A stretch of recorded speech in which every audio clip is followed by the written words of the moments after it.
Brat ಇದು ಶಶಾಂಕ್ ಅವರ ನಿರ್ದೇಶನದಲ್ಲಿ ನಮ್ಮ ಡಾರ್ಲಿಂಗ್ ಕೃಷ್ಣ ಅವರು ಮತ್ತು ಮನೀಶ್ ಅವರು ಲೀಡ್ ಆಕ್ಟರ್ಸ್ ಆಗಿ ನಟಿಸಿರುವಂಥ ಸಿನಿಮಾ. ಅಚ್ಯುತ್ ಕುಮಾರ್ ಅವರು, ಡಾಲರ್ ಮಂಜು ಅವರು, ಹಾಗೆ ಸಪ್ತಸಾಗರದಾಚೆಯಲ್ಲೋ ಖ್ಯಾತಿಯ ರಮೇಶ್ ಅವರು ಕೂಡ ಸಪೋರ್ಟಿಂಗ್ ಆಕ್ಟರ್ಸ್ ಆಗಿ ಈ ಸಿನಿಮಾದಲ್ಲಿ ಕಾಣಿಸಿಕೊಂಡಿದ್ದಾರೆ. ಈ ಶಶಾಂಕ್ ಮತ್ತು ಡಾರ್ಲಿಂಗ್ ಕೃಷ್ಣ ಅವರ ಜೋಡಿ ಈ ಹಿಂದೆ ಕೂಡ ಕೌಸಲ್ಯ ಸುಪ್ರಜಾ ರಾಮದಂಥ ಕ್ಲಾಸಿಕ್ ಸಿನಿಮಾ ನಮಗೆ ಕೊಟ್ಟಿತ್ತು. ಇವಾಗ ಮತ್ತೆ ಈ ಜೋಡಿ ಏನು ಮ್ಯಾಜಿಕ್ ಮಾಡಿದೆ ಅಂತ ನೋಡ್ಕೊಂಡು ಬರೋಣ ಬನ್ನಿ. ಮೊದಲಿಗೆ ಈ ಸಿನಿಮಾದ ಸ್ಟೋರಿಯನ್ನು ಇಷ್ಟೊಂದು ಸೆಟ್ಲ್ ಆಗಿ ಹಾಗೆ ಎಂಗೇಜಿಂಗ್ ಆಗಿ ಕೂಡ ಕಟ್ಟಿಕೊಟ್ಟಂಥ ಶಶಾಂಕ್ ಅವ್ರಿಗೆ ಒಂದು ಹ್ಯಾಟ್ಸಪ್ ಅಂತ ಹೇಳ್ತೀನಿ. ಇಲ್ಲಿ ನಮ್ಮ ಮುಖ್ಯ ಪಾತ್ರದ ಹೆಸರು ಕ್ರಿಸ್ಟಿ ಅಲಿಯಾಸ್ ಕೃಷ್ಣ ಅಂತ. ಕ್ರಿಸ್ಟಿ ಒಬ್ಬ ಮಿಡಲ್ ಕ್ಲಾಸ್ ಫ್ಯಾಮಿಲಿಯ ಹುಡುಗ ಆಗಿರ್ತಾನೆ. ಮತ್ತು ಅವ್ರ ತಂದೆ ಸತ್ಯ, ನ್ಯಾಯ, ನೀತಿ ಅಂತ ಬದುಕ್ತಿರುವಂಥ ಪ್ರಾಮಾಣಿಕ ಪೊಲೀಸ್ ಕಾನ್ಸ್ಟೇಬಲ್ ಆಗಿರ್ತಾರೆ.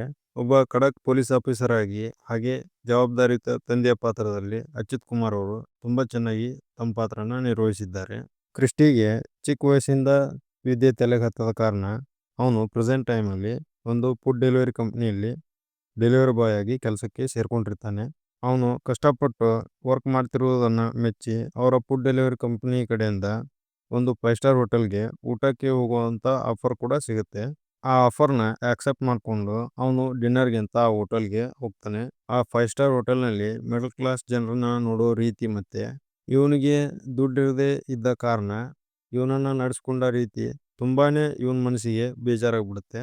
ಅಲ್ಲಿಂದ ಅವನು ಹೇಗಾದರೂ ಶಾರ್ಟ್ಕಟ್ಟಲ್ಲಿ ದುಡ್ಡು ಮಾಡಬೇಕು, ದುಡ್ಡು ಇದ್ರೇನೆ ಅಲ್ಲ, ದುಡ್ಡಿಂದ ಏನು ಬೇಕಾದರೂ ಮಾಡ್ಬೋದು ಅನ್ನುವಂಥ ಮೈಂಡ್ಸೆಟ್ಗೆ ಬಂದ್ಬಿಡ್ತಾನೆ. ಅವನು ಮಾಡ್ತಿದ್ದಂಥ ಫುಡ್ ಡೆಲಿವರಿ ಕೆಲಸನ ಬಿಟ್ಟು IPL ಬೆಟ್ಟಿಂಗ್ಗೆ ಅಂತಾನೆ ನಮ್ಮ ತಮ್ಮ ನಿಲ್ತಾನೆ.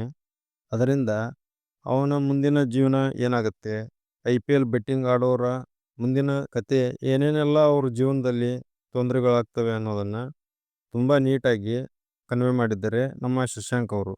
ಈ ನಮ್ಮ ಸ್ಯಾಂಡಲ್ವುಡ್ನಲ್ಲಿ ಬೆಟ್ಟಿಂಗ್ ಗೇಮ್ಗಳ ಬಗ್ಗೆ ಇಂಥ ಸಿನಿಮಾಗಳು ಮುಂಚೆ ಬಂದಿಲ್ಲ ಅಂತ ನನಗನ್ಸುತ್ತೆ. ಶಾರ್ಟ್ಕಟ್ನಲ್ಲಿ ದುಡ್ಡನ್ನು ಮಾಡಬೇಕು ಅಂದ್ಕೊಳ್ಳುವಂಥ ವ್ಯಕ್ತಿಗಳಿಗೆ ಮುಂದೆ ಬರುವಂಥ ತೊಂದರೆಗಳೇನು ಮತ್ತು ಅದರಿಂದ ಅವರ ಜೀವನದಲ್ಲಿ ಆಗುವಂಥ ಏರುಪೇರುಗಳೇನು ಅನ್ನೋದನ್ನು ತುಂಬ ಕನ್ವಿನ್ಸಿಂಗ್ ಆಗಿ ಎಲ್ಲೂ ಕೂಡ ಲಾಜಿಕ್ನ ಬಿಟ್ಟುಕೊಡದೆ ಚೆನ್ನಾಗಿ ತೆರೆ ಮೇಲೆ ತಂದಿದ್ದಾರೆ ಡೈರೆಕ್ಟರ್ ಅವರು. ಇನ್ನು ಮ್ಯೂಸಿಕ್ ಬಗ್ಗೆ ಹೇಳಬೇಕು ಅಂತಂದರೆ ಸಾಂಗ್ಗಳು ಮತ್ತು BGMಗಳು ತುಂಬ ಚೆನ್ನಾಗಿ ಸಿಚುವೇಶನ್ಗೆ ಸೂಟ್ ಆಗೋ ಥರನೇ ಮೂಡಿಬಂದಿವೆ.